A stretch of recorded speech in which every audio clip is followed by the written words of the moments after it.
Bien bonsoir. Dans l'actualité, les marins professionnels du Sénégal ont célébré la journée mondiale de la pêche. Dans la dénonciation et dans les rues, ils ont tenu un sit-in pour exiger des autorités plus de considération selon leurs propres termes.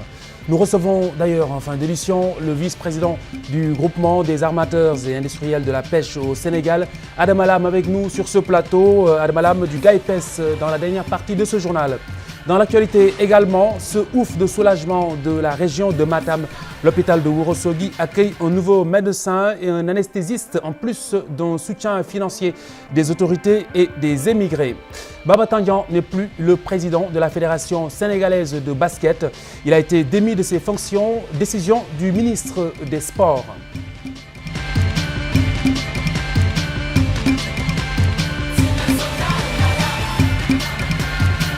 Les marins professionnels du Sénégal sont descendus dans les rues ce jeudi, un sit-in pour étaler les difficultés qui handicapent le secteur. Par ailleurs, ils exigent des autorités sénégalaises plus de considération, réclament également des licences de pêche à l'État du Sénégal. Mardieng Fatima Ba. Ils en ont ras-le-bol du chômage. Ces marins et pêcheurs ne veulent aujourd'hui qu'une chose, des licences et autorisations de pêche. Nous les attendons, ça fait longtemps, depuis qu'Abdoulaye Wade a quitté, que vraiment le gouvernement de Macky n'a rien voulu signer. En ce qui concerne les autorisations de pêche, c'est depuis 2011-2012. En ce qui concerne les licences avec l'Union européenne, c'est depuis 2006, en mars 2006. Nous voulons des licences et autorisations de pêche pour le pélagique. Surtout parce qu'au niveau du pélagique, on voit que plus de 1,5 million jusqu'à 2 millions de tonnes de poissons pélagiques, c'est-à-dire des poissons migrateurs, passent annuellement dans les eaux territoriales sénégalais pour aller être pêchés dans les eaux territoriales des pays limitrophes. Donc nous voulons que l'État du Sénégal accorde des autorisations de pêche et licences et pour que tous les marins sénégalais puissent retrouver le sourire et puissent travailler. En sit-in ce jeudi, ces marins déplorent le mutisme des autorités face à leur situation. Depuis l'avènement de ce nouveau pouvoir, que nous n'avons pas vu que une politique franche et sincère envers les marins sénégalais qui sont actuellement dans de très difficiles conditions de vie et d'existence. L'État ne sait pas là où il va. Pourquoi l'État ne sait pas là où il va? Parce que même dans les discours de politique générale, en premier acte Abdoulaye Mbaye, deuxième acte Mimi Touré, ils ne savent pas ce qu'est la pêche industrielle. Ils ne savent pas. Et que nous sommes morts de l'acte de la décision prise par le président de la République qui dit dans sa décision de bloquer les licences, de ne pas signer les accords. Ça, c'est quoi? C'est la mort subite du secteur. On attendait de lui un changement. Autre point évoqué, les difficultés auxquelles est confronté le secteur de la pêche au Sénégal. Ce qui se passe ici, dans la pêche, c'est des richesses. Qu'il y a un monopole, un lobby qui monopolise, qui est avec l'État, le GAIPES. Ce lobby qui monopolise, qui ne dit pas la vérité à la population, qui ne dit pas la vérité à l'État. Et ce lobby qui exporte le poisson. Et au moment de l'emportage, il y a un blanc qui est là. On emporte, fuite de devises. Les devises ne reviennent plus. Le marché local n'est pas approvisionné. Pourquoi? C'est vendu dans la sous-région. La journée mondiale de la pêche est célébrée ce jeudi, une occasion saisie par les marins professionnels du Sénégal pour passer au peigne fin les différents mots du secteur. Adam Alam, vice-président du GAIPES, sera avec nous en fin d'édition. Cet appui de la Banque mondiale pour accompagner les autorités sénégalaises à préserver l'intérêt du contribuable sénégalais, une enveloppe d'une dizaine de francs CFA pour soutenir la réforme des finances publiques. Voici des propos recueillis par Cheikh Ba et Abdou Diouf Junior. Le projet il a été mis en place par le gouvernement du Sénégal avec l'appui de la Banque mondiale qui a financé ce projet pour un montant de 15 millions de dollars. Et c'est un projet qui est destiné à appuyer le Sénégal dans la mise en œuvre des réformes, notamment celles induites par le nouveau cadre harmonisé des finances publiques de l'UEMOA de 2009. C'est un projet naturellement de réforme. Même s'il finit dans sa composante Banque mondiale, le Sénégal aura toujours besoin, à mon sens, d'avoir un tel projet parce qu'on aura toujours besoin de réformer pour améliorer notre cadre global de gestion des finances publiques. C'est un projet qui a également pour objectif d'améliorer la transparence dans la gestion des finances publiques. Et en cela, nous avons aujourd'hui, au travers de cette mise en œuvre des directives de l'UEMOA, en tout cas élaborer un certain nombre, en tout cas un certain cadre qui nous permet de rendre beaucoup plus transparent la gestion des finances publiques qu'elle ne l'était. Et c'est en ce sens qu'un débat d'orientation budgétaire est institué pour déjà permettre à la population, à travers la représentation parlementaire, d'avoir déjà une idée des grandes lignes de la politique budgétaire de l'État. Également, nous nous sommes engagés, comme nous y obligent aujourd'hui ces directives, suivant une périodicité trimestrielle, à transmettre à l'Assemblée nationale une situation d'exécution budgétaire et à faire également une réduction des comptes publics à date. Retour sur le départ du directeur de cabinet adjoint du président de la République, Moubarak Lô, qui a rendu sa démission avant l'économiste Jacques Diouf de son poste de conseiller. Des départs, pas des moindres, des départs à méditer aux yeux de plusieurs observateurs. Nafissatou Silla. La démission de Moubarak Lô de son poste de directeur de cabinet adjoint du président de la République n'a pas laissé les médias indifférents. Et les raisons de son départ, il l'a fait savoir dans un communiqué. Il dit dans un organe de la presse, que la responsabilité veut que vous décidiez de vous positionner là où votre temps est le plus utile et peut être valorisé.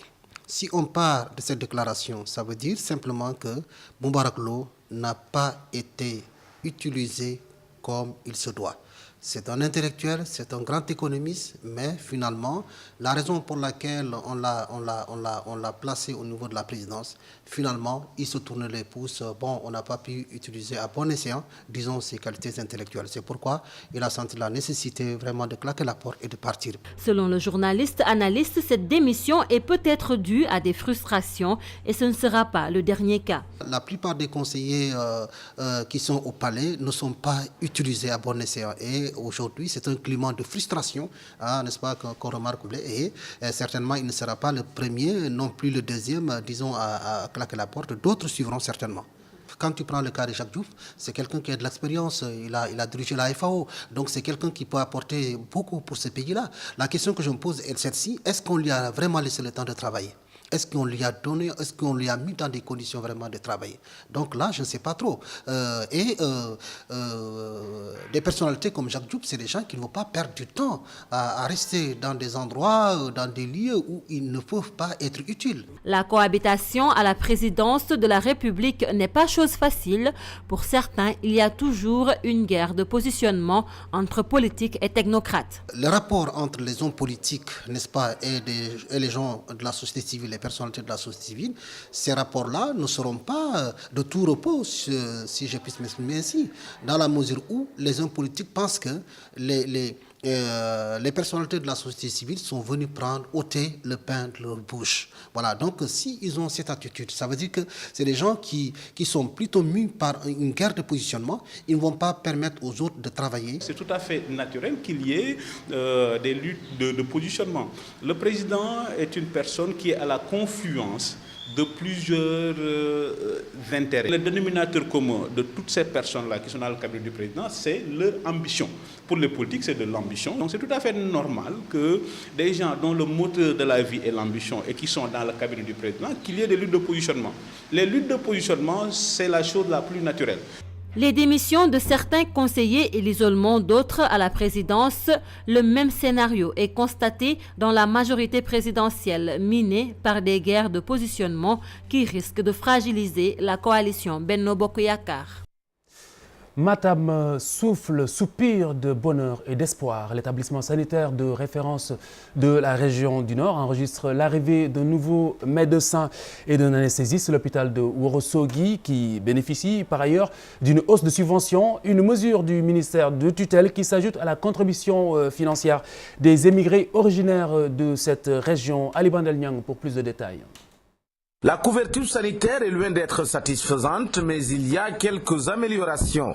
Après la participation des fils de la région pour la réhabilitation de la maternité, de la salle d'accouchement et des services de la chirurgie, l'hôpital de Ourossogui pousse un grand ouf de soulagement.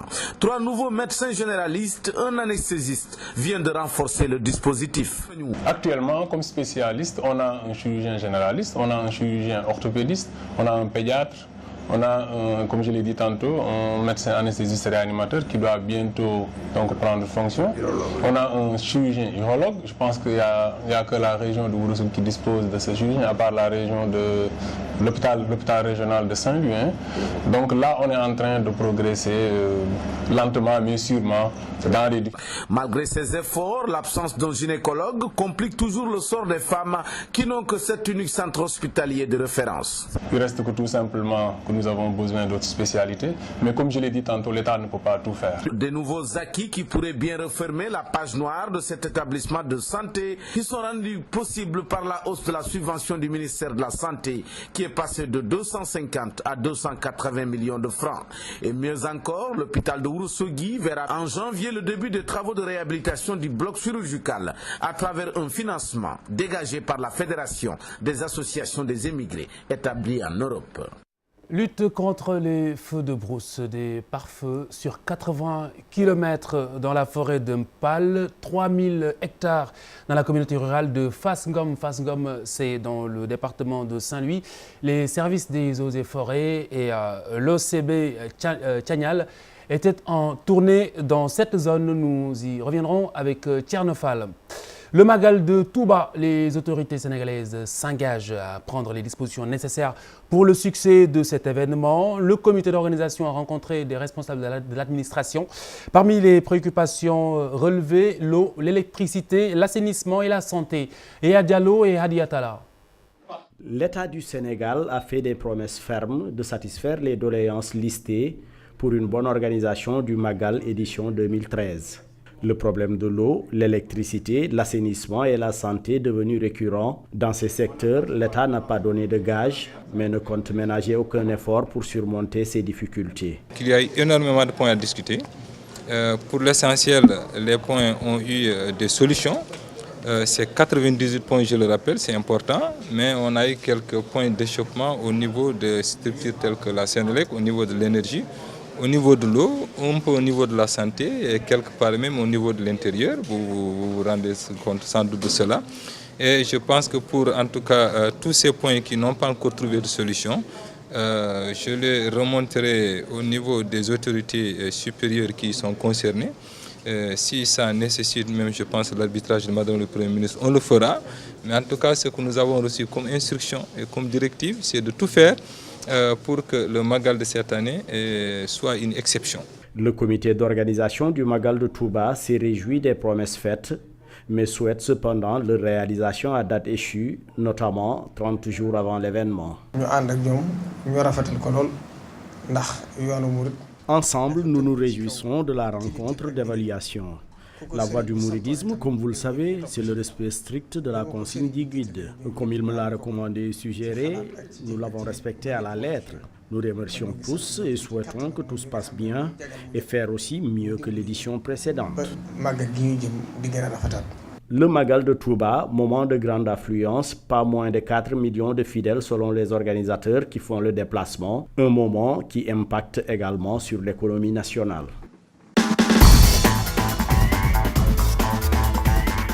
Serigne Mboup, PCA de la Société africaine de raffinage, est le tout nouveau patron du basket sénégalais. Il dirige un comité de normalisation provisoire mis en place pour 2 ans.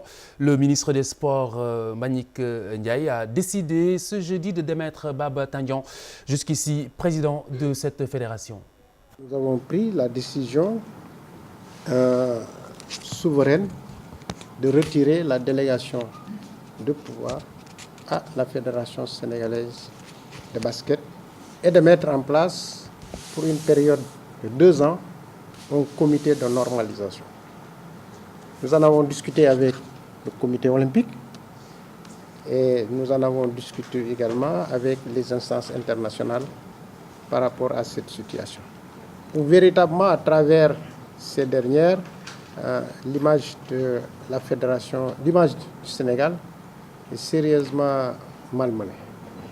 Je voudrais, avant de continuer, donc vous présenter individuellement l'ensemble des membres du dit comité pour que chacun se rende bien compte que c'est des patriotes sénégalais qui ont un lien avec le basket, qui ont les profils adéquats parmi les 14 millions que nous sommes, même si nous ne sommes pas les seuls, il a fallu faire une équipe cohérente, une équipe souple, mais une équipe capable de porter des projets et de les mener pour que les objectifs qui nous sont assignés soient atteints. Plus de fédérations pour l'heure. En revanche, la vie du basket sénégalais continue. Les compétitions vont bien entendu se poursuivre. Un tournoi de montée en première division est d'ailleurs en cours. 2 clubs chez les garçons et 1 chez les filles vont rejoindre l'élite du basket sénégalais au terme de ce tournoi qui prend fin samedi prochain. Dans le tournoi où chez les garçons, nous avons 11 équipes. Et sur les 11 équipes, les équipes sont réparties en 2 poules. La poule A, il y a 6 équipes. Et la poule B, il y a 5 équipes. Et la première équipe classée sur chaque poule, c'est les 2 équipes qui sont classées premières de chaque poule qui vont aller directement en première division. Mais le charme il y aura une finale, c'est pour savoir les équipes qui sont classées 13e et 14e place. Parce que n'oubliez pas qu'au niveau du championnat national, il y a 2 poules de 7. Donc la poule A, il y a l'impair. La poule B, c'est les pairs. Donc l'équipe qui sera vainqueur, qui gagnera la finale, sera dans la poule A comme 13e place. L'équipe qui sera vaincue sera dans la poule B comme 14e place. Par contre, chez les filles, c'est un championnat à 5 journées, donc un championnat unique où il y a 5 équipes.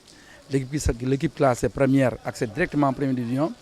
Et l'équipe classée 2e va jouer contre le Djaraf en match de barrage, soit le 30 ou bien le 1er, en fonction juste une journée à faire. Chez les garçons et chez les filles, ce sera demain. Et demain, on saura exactement les finalistes chez les garçons et l'équipe qui sera classée première chez les filles. Football à présent avec le report de l'ouverture de la saison qui était prévu pour le samedi prochain. Le champion en titre Djambar n'entend pas bouleverser son programme de préparation. Voici le coach des Djambar. On ne va pas être en forme bien avant le début du championnat, mais on va essayer de monter en puissance petit à petit. Donc que ça recule encore un mois de plus, ça ne nous gêne pas, on ne s'arrête pas à ça. Aujourd'hui, on travaille avec 45 joueurs, ça veut dire qu'on va tourner. On fera jouer tout le monde, on fera des matchs, des bouts de match pour ne pas aller sur un match entier. Donc voilà, donc on est ni en avance sur le temps et ni en retard. Aujourd'hui, on sait comment gérer ces temps de latence qui sont prévisibles et qu'on ne sait pas. Donc voilà, aujourd'hui, je pense que la chance qu'on a à Djambar, c'est que chaque saison qu'on vit, on la décortique à la fin. Si on doit encore reculer jusqu'au mois de janvier, on sera toujours ce qu'il faut pour être prêt au mois de janvier. Brésil 2014, les 32 sélections qualifiées sont connues. Remarque de taille, les grandes nations du football sont au rendez-vous. Récit d'Abdelaziz Khan.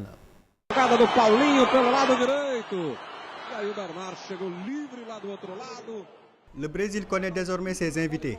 Avec la qualification de l'Uruguay face à la Jordanie, les 32 nations qualifiées pour la Coupe du Monde 2014 sont maintenant connues.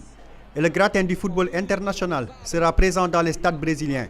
Dans la zone Europe, tous les grands sont là, avec notamment l'Espagne, championne du monde en titre, l'Allemagne, l'Italie, les Pays-Bas, l'Angleterre, la France et le Portugal. Dans la zone Afrique, hormis l'Afrique du Sud, on retrouvera les mêmes équipes que lors du dernier mondial, avec la Côte d'Ivoire, le Nigeria, l'Algérie, le Ghana et le Cameroun. Dans la zone sud-américaine, les Ogres feront le court déplacement vers le Brésil, avec l'Argentine de Lionel Messi, la Colombie de Falcao, l'Uruguay du duo Suarez-Cavani et le Chili d'Alexis Sanchez. Le tirage au sort sera effectué le 6 décembre et on connaît déjà le chapeau 1. Et les autres adversaires peuvent trembler, puisqu'ils auront sur le route soit le Brésil, l'Espagne, l'Allemagne, l'Argentine, la Colombie, la Belgique, l'Uruguay ou la Suisse.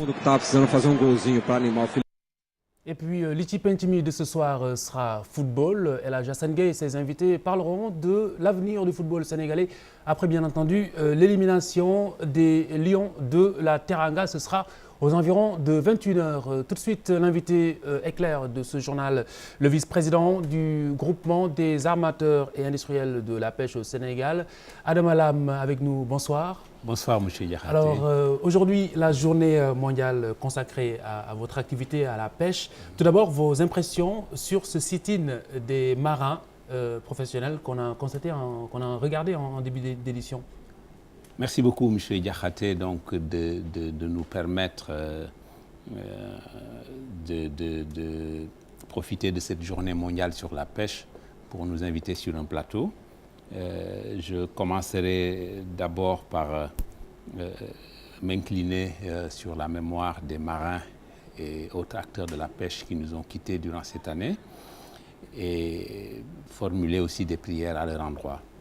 Je reviens un peu sur l'élément que j'ai suivi justement dans la pièce d'à côté, sur le sitting des marins.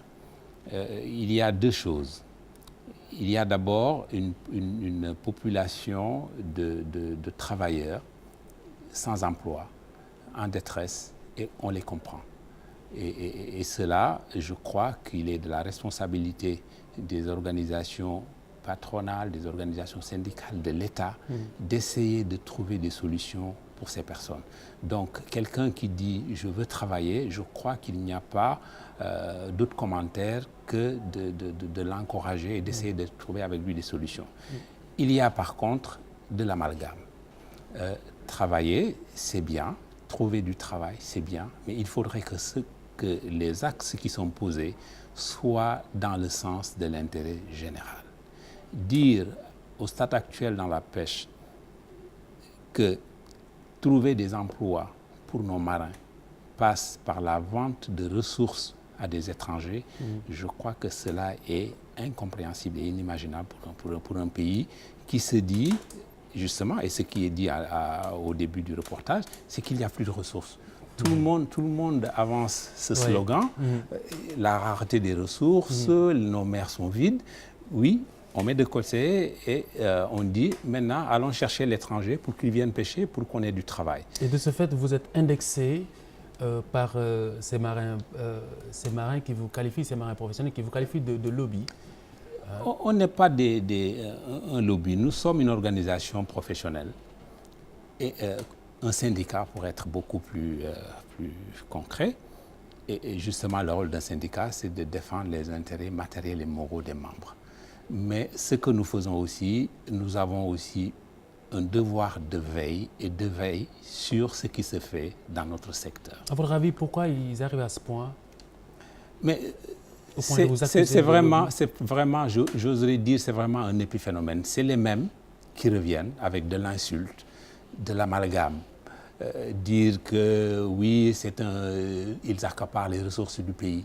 Alors que quand vous regardez fondamentalement au niveau du GAIPES, au niveau des industries de pêche, nous sommes pratiquement réduits actuellement à une peau de chagrin. Les usines, toutes les usines, les armements ont fermé. Ce qui reste, c'est vraiment, comme on dit, le dernier des Mohicans. Alors, on ne comprend pas que ces gens, au lieu de trouver des solutions internes pour dire, mais relevons le plateau d'offres industrielles de notre pays par des nationaux, avec des nationaux pour qu'on emploie nos enfants, nos fils, on dit non, allez chercher l'étranger. C'est une aberration. Et honnêtement, je ne voudrais pas aller au-delà de ce commentaire-là. C'est incompréhensible. Très bien. Est-ce qu'en tant qu'organisation, du coup, vous êtes disposé à aller à la rencontre pour trouver une solution définitive? Mais c'est ce qu'on a fait depuis plusieurs années.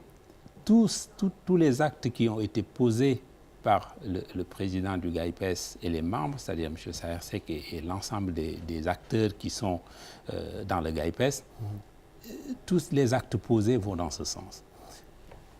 Vous ne pouvez pas être dans un milieu aussi capitalistique que la pêche. Pratiquement, un bateau que vous avez, un bateau neuf, c'est dans l'ordre de 1,5 milliard à 2 milliards. Il faudrait arriver à parler d'une seule voix. Absolument. Donc, vous ne pouvez pas être dans une industrie aussi capitalistique et ne pas rechercher les moyens d'une durabilité. Il faudrait aussi que nos autorités comprennent que personne ne viendra développer nos pays. Ce pays ne se développera pas qu'avec les Sénégalais. Très bien. Alors les Sénégalais, parmi eux, ces marins pêcheurs qu'on entend beaucoup parler, on les entend beaucoup parler de licences de pêche, alors que le gouvernement, il me semble, avait pris des engagements fermes à ce sujet. Pourquoi est-ce que cela traîne à votre avis jusqu'à présent? Mais il n'y a pas d'engagement pris. Le gouvernement, d'abord, au niveau des licences de pêche, il faut préciser. Il y a deux types de problématiques qu'il faut entendre par là. Il y a d'abord l'aspect des licences de pêche avec l'Union européenne. Il y a l'aspect des licences avec ce qu'on appelle les bateaux pélagiques. En ce qui concerne l'Union européenne, notre position elle est claire, comme en ce qui concerne les bateaux pélagiques. Un pays qui n'a pas d'excédent ne doit pas pouvoir vendre sa ressource halieutique. Ça, c'est un b.a.-ba de tout. On ne peut pas inclure dans nos politiques de rechercher pour nos marins artisans de la pêche dans les pays limitrophes et prendre d'autres navires étrangers pour leur dire venez pêcher chez nous. Première chose. Deuxième chose, vous savez que le Sénégal a initié avec la Banque mondiale un projet qui s'appelle le PRAO. Le PRAO est un projet dont l'un des objectifs, je ne parle pas de tous les volets, l'un des objectifs c'est justement de réduire l'effort de pêche des navires sénégalais. C'est-à-dire qu'actuellement, on propose dans ce projet de vous donner de l'argent pour que vous détruisiez votre bateau. On prend de l'argent, des ressources pour procéder à ce genre d'offres et derrière, on dit aux autres, venez pêcher chez nous. C'est une incohérence, c'est une aberration que nous dénonçons. Très bien. Il faudrait que l'on reste dans l'optique de travailler avec les nationaux, les armateurs, les transformateurs, les marailleurs et autres, pour que cette filière soit véritablement ce qu'elle n'aurait dû jamais cesser d'être, c'est-à-dire une filière pourvoyeuse d'emploi. On parle beaucoup aussi de raréfaction des produits halieutiques, ça nous amène à parler du repos biologique. Y a-t-il des instruments efficaces, des instruments de contrôle de ce repos biologique pour préserver nos produits? Vous savez, le GAIPES a été, et on l'oublie souvent, l'initiateur du repos biologique. C'est nous-mêmes qui, la première année, avons demandé à l'État, mais expérimentons ce phénomène-là en arrêtant nos navires pour voir quel serait l'impact sur la ressource. Malheureusement, on le fait depuis 10 ans et on constate que les résultats ne sont pas au rendez-vous. Parce que la pêche traditionnelle n'est pas impliquée? Il y a plusieurs facteurs. Parce qu'il me semble que les pêcheurs artisanaux connaissent cette tradition de repos biologique. Ils le font sur certaines espèces. Ce qu'il faut savoir, c'est qu'on a vendu à l'autorité des concepts qui sont faux. Le repos biologique, c'est simplement un moyen parmi tant d'autres. Dans mon village, à Yoff, très naturellement, il arrivait une époque où les lundis, personne n'allait en mer. Absolument, absolument. C'est un moyen parmi tant d'autres de réguler l'accès et les prélèvements sur la ressource. Maintenant, on en a fait une panacée, c'est-à-dire n'importe qui parle de n'importe quoi. Le repos tel qu'il est fait chez nous, je ne peux pas dire qu'il n'y a pas d'impact, mais l'impact est quasi marginal. Ça ne sert pratiquement à rien tel qu'il est pratiqué chez nous et on continue de le faire. La raison, ce que je vous dis, c'est que nous sommes simplement la partie sur laquelle on nous applique ce repos formel, en tout cas dans la pêche industrielle. Nous représentons 9% des mises à terre. Les 91%, c'est la pêche artisanale. Donc, vous ne pouvez pas avoir un concept de repos biologique avec ça. Quand on fait un repos biologique, on fixe les objectifs du repos. Qu'est-ce que vous visez? La préservation des zones de frais, les géniteurs, la valorisation des produits qui arrivent à maturation pour en tirer une valeur économique. Tout ça, rien de tout ça n'est défini. On met dans un magma indescriptible une mesure. On écarte les scientifiques qui n'ont pas donné d'avis motivé sur faisons ou ne faisons pas. Vous êtes en train de me dire qu'il y a une absence totale de débat entre acteurs, ce qui est forcément nécessaire si on veut vraiment aller de l'avant. Je ne dis pas qu'il y a une absence de débat, les gens en parlent, mais on n'en parle pas d'une manière positive. C'est-à-dire que vous avez, pour faire un repos, d'abord, il faut évaluer. Qu'est-ce que nous avons? J'entends par absence de débat la non-implication de tous les acteurs. Mais bien sûr, ça c'est une réalité, parce qu'on nous parle de repos, mais on ne connaît pas l'état de nos stocks. Première faiblesse. On nous parle de l'OPO, mais celui qui a été fait pendant 10 ans n'a jamais été évalué. Ce qu'on dit, mais arrêtons-nous, évaluons les stocks, là, où est-ce que nous en sommes. À partir de là, si l'analyse, je veux dire, biologique, économique, sociale de cette mesure implique qu'on l'étende, qu'on la réduise, qu'on la réoriente, mais bon sang, on le fera, mais en connaissance de cause. Mais ce qui est fait actuellement, je pense qu'en tout cas la nouvelle autorité s'est engagée à évoluer. Son prédécesseur l'avait fait, il n'a pas été jusqu'au bout. Cette autorité, la même chose, s'est engagée à le faire. Nous, ce que nous demandons, c'est de dire, arrêtons-nous, évaluons et essayons de trouver une voie pour sortir la pêche de l'ornière. Très bien. Voilà. Alors, nous sommes rattrapés par le temps, mais nous ne pouvons pas clore cet entretien sans parler du danger qui guette perpétuellement les pêcheurs, surtout la pêche artisanale. Aujourd'hui, quels moyens pour justement les sécuriser davantage en mer? Mais je crois que la sensibilisation est un élément important. Malheureusement, nous avons des croyances bien ancrées dans le milieu molle, si je peux dire, au niveau du gilet de sauvetage, au niveau des mesures élémentaires de sécurité, aux mesures du respect des consignes de la météo. Je crois qu'il faudrait en tout cas qu'en accord avec les autorités, qu'il y ait véritablement la radio du pêcheur, du molle, que les gens puissent d'une manière régulière en mer, comme ce qui se fait dans beaucoup de pays, pouvoir communiquer. Il y a énormément de petites choses qui ne demandent pas de gros moyens, mais il faudrait que les gens comprennent que la mer est dangereuse et le pêcheur le comprend. C'est lui qui est né au bord des Tefes, qui a grandi, qui a vécu. Moi, je suis pêcheur par accident, donc je ne peux pas me faire comprendre dans cette population, mais les gens, ils vivent la mer. C'est une activité socio-économique de base pour la majorité de nos populations. Donc, on n'a rien à leur apprendre. Ouais, nous sommes amusés avec des palingrottes quand on était enfant. Pour terminer, juste un écologiste à la tête du ministère qui a été contesté au départ. Qu'est-ce que vous en pensez? Quelle est votre appréciation là-dessus? Pour être franc, on était surpris pour une raison très simple. C'est que d'abord, quand la nomination est intervenue, on sait que c'est un monsieur intègre. Ça, je crois qu'il faut le lui rendre. Et on a cette approche-là.